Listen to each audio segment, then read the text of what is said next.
Hello guys, good morning. હું નીકળી ગયો છું. આજે મારો પહેલો વીક છે અને હું બુકિંગ માટે નીકળી ગયો છું મારી અર્ટિગા ગાડી લઈને. તો મને સપોર્ટ કરજો. હું વધારે આનંદ માટે નીકળી ગયો છું. ટૂંક સમયમાં મારા વીલોગ આવશે. હવે જય માતાજી. હું હવે આણંદ જઈ રહ્યો છું. આણંદ જઈને થોડુંક વીલોગિંગ કરીશ. ઓકે, ત્યારબાદ હું અમદાવાદ એરપોર્ટ જવા માટે નીકળીશ.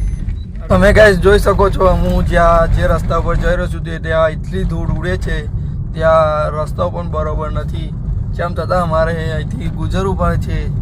તમે જોઈ શકો છો આ કેટલી ધૂળ ઉડે છે. આ છે રિવર કરણ નદી. ચલો આગળ મિત્રો અમે તમે પણ બતાવતા રહીશું. તો ભાઈ લોકો, નવરાત્રિનો મોસમ ચાલી રહ્યો છે અને અમારા જે સાવલીમાં તમે જોઈ શકો છો મસ્ત એવું ભાટિયા ગ્રાઉન્ડમાં ડેકોરેશન કરવામાં આવ્યું છે ને જોરદાર ગરબાને નિહાળી રહ્યા છે. અનેકો ભાવિ ભક્તો એકડી ગરબાનો લાભ લઈ રહ્યા છે. તમે જોઈ શકો છો જે ભાટિયા ગ્રાઉન્ડમાં જોરદાર એવું ધારાસભ્ય સાવલીના ધારાસભ્ય થકી જે કરવામાં આવે છે